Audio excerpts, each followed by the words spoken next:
नमस्कार साथियों, स्वागत है आप सभी का एक बार फिर से मेरे चैनल सैनिक सुविधा पर। साथियों, जैसा कि आप जानते हैं, मेरे चैनल पर आपको एक्स सर्विसमैन से संबंधित वेलफेयर वीडियो, एक्स सर्विसमैन और डिफेंस पर्सनल से संबंधित न्यूज और जो वीडियो व अन्य इसी प्रकार के महत्वपूर्ण वीडियो देखने को मिलते रहते हैं। तो साथियों, आज मैं बात करूँगा लांसनायक मनीष शुक्ला के बारे में, जिनका कोर्ट में केस चल रहा था, उनके बारे में। और एक 3 जजों की बेंच थी, उसमें से उमेश चंद्रा श्रीवास्तव मेंबर, एडमिरल अभय रघुनाथ करवे मेंबर है। ये इसमें इन्होंने क्या फैसला दिया है, इनके बारे में बात करूँगा। और दोस्तों, ये पटिशन करता कौन थे? तो पटिशन करता जो थे इसमें थे लांसनायक मनीष शुक्ला था। और दोस्तों, इसका मनीष शुक्ला का मैं थोड़ा सा आपको डाटा बता देता हूँ।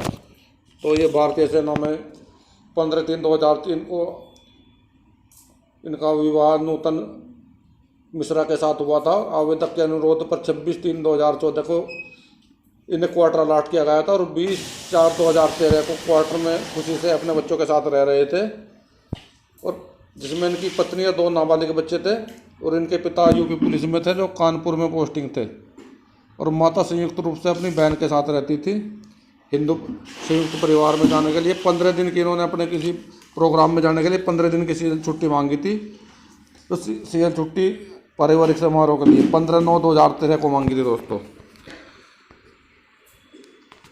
और 29/29/2013 तक इनकी छुट्टी थी। 15/9/2013 से इनका घर के लिए रवाना हो गए। और यूनिट में हवलदार GS राठौड़ के बच्चों से इसके बच्चे का झगड़ा हो गया, तो कमांडिंग ऑफिसर ने हवलदार अभय नारायण को छुट्टी से वापस बुलाने के लिए घर भेजा, इनके पैतृक गाँव में 18/9/2013 को भेजा। और इसके बाद भेजा गया और उसे यूनिट में रिपोर्ट करना आवश्यक है, ये उसको बताया गया। इसके बाद सूबेदार कांता प्रसाद, हवलदार शशि कुमार और हवलदार शिववरण शिव के आदेश पर 23/9/2013 को उसके घर भेजा और 24/9/2003 को उसके जबरन यूनिट में ले आए हुए। और उसके बाद उसे क्वार्टर गार्ड में डाल दिया गया।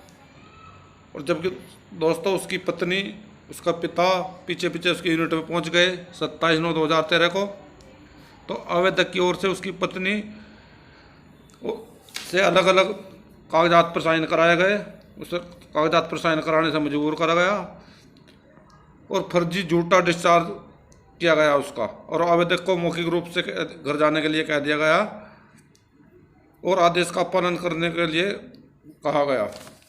तो साथियों, इस मौखिक आदेश के खिलाफ शिकायत और प्रार्थना पत्र दिया उसने, और वहाँ से कोई जवाब नहीं मिला तो RTI आवेदन पत्र जमा किया। और ओवेको ट्रिब्यूनल से पहले 2013 का नवंबर 322 का मामला और 20/11/2015 को उत्तर देने वाले निर्देशों के लिए नियमानुसार 4 महीने के अंदर तय किया गया।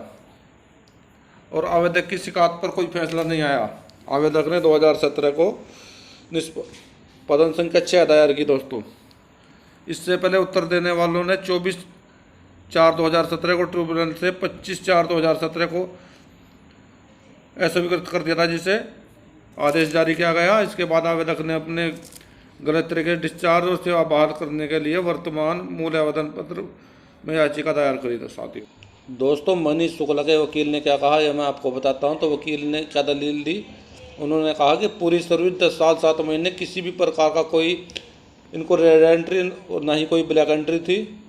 इनकी पूरी जो सर्विस थी बिल्कुल निष्कलंकित थी और कभी भी डिस्चार्ज के लिए इन्होंने आवेदन नहीं किया। क्वार्टर गार्ड में जबरदस्ती डराकर जबरदस्ती हस्ताक्षर इनके कराए गए। इसलिए डिस्चार्ज एप्लीकेशन को नहीं माना जाना चाहिए और डिस्चार्ज की एप्लीकेशन पर कोई तारीख भी नहीं है, वह झूठी है, इसलिए इनको बहाल किया जाए। दोस्तों, इनके वकील ने ये कहा। अब इस पर CO के वकील ने क्या कहा, साथियों देखते हैं। तो CO के वकील ने इसमें बोला, आवेदक ने 15 दिन के लिए CL छुट्टी मांगी थी और साथियों, डिस्चार्ज एप्लीकेशन से पूर्व डिस्चार्ज एप्लीकेशन दी थी, छुट्टी से पहले डिस्चार्ज एप्लीकेशन दी थी। और साथियों, इसीलिए उसको छुट्टी दी गई थी वह अपने परिवार के डिस्चार्ज से पहले, समाप्ति से पहले परिवार से अपना सलाह मशवरा कर ले। और जब मनीष शुक्ला की छुट्टी पर जब उस समय 16 गार्ड के कल्याण उसके घर पहुंचे पता करने के लिए भेजा गया, क्योंकि मनीष शुक्ला ने फ़ोन रिसीव करना बंद कर दिया था, इसलिए वे उसके नज़दीक के थे, उसके घर पहुंचे पता करने के लिए। तो आवेदक ने फ़ोन प्राप्त करना बंद कर दिया था। उसके बाद 16 गार्ड के ने मनीष शुक्ला के ठिकाने पर उसके माता पिता से मिलने के लिए 23/9/2013 को शिवबरण सिंह, हवलदार शशि कुमार, सूबेदार प्रसाद को भेजा गया, जो आवेदक के पिता के रिश्तेदारों से मिले और उनसे डिस्चार्ज के बारे में उन्हें बताया गया। तो दोस्तों, उसके बाद आवेदक के पिता ने रिश्तेदारों ने उसे तुरंत यूनिट में रिपोर्ट करने के लिए कहा और अपनी मर्जी से कहा जो भी रिपोर्ट करने के लिए। और उसके बाद रिकॉर्ड गार्ड ने उसे 30/9/2013 को डिस्चार्ज का आदेश जारी कर दिया और आवेदक को 30/9/2013 को नियम 13(3) थर्ड 10 के तहत सेना से नियमों के तहत सेवा से छुट्टी दी गई। और उसके बाद प्रार्थी ने OA 2013 में 322 का 322 AFFT लखनऊ से पहले 20/11/2000 को आदेश की अनुशासित किया। और जज ने दोनों पक्षों की दलीलें सुनी। दोस्तों, डिस्चार्ज एप्लीकेशन पर तारीख नहीं पाई गई। 10/9/2013 को जो प्रस्तुत उसका आवेदन पत्र था उस पर कोई तारीख नहीं मिली है। छुट्टी की अवधि 10/9/2013 से लेकर 29/9/2013 थी।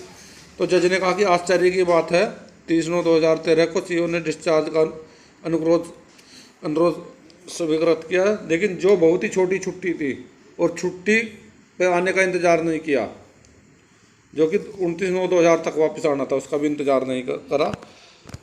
इन सभी चीज़ों को देखते हुए जज ने अपना फैसला सुना दिया और जज ने बताया कि उसको सभी उसका वेतन, उसका रैंक और उसकी नौकरी पूरी वापस दी जाए, सभी भत्तों के साथ, सभी का वह हकदार है। और 4 महीने के अंदर अंदर ये सब करने के लिए कहा। और देरी करने पर 8% वार्षिक की दर से इस पर ब्याज भी दिया जाएगा।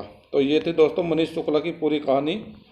साथियों, अगर आपके साथ भी ऐसा होता है और आप पर भी कोई अत्याचार कर रहा है, कोई सीनियर अधिकारी है, कोई भी है, तो आप भी कोर्ट का दरवाज़ा खटखटा सकते हैं, क्योंकि न्यायालय सबके लिए खुला है। कोई छोटा हो, जवान हो या कोई अधिकारी हो, न्यायालय सबके लिए बराबर है। तो साथियों, ये थी मेरे द्वारा दी गई जानकारी। अगर जानकारी अच्छी लगी है, मेरे वीडियो को लाइक करें, चैनल को सब्सक्राइब करें, दोस्तों में शेयर करें। वीडियो देखने के लिए धन्यवाद।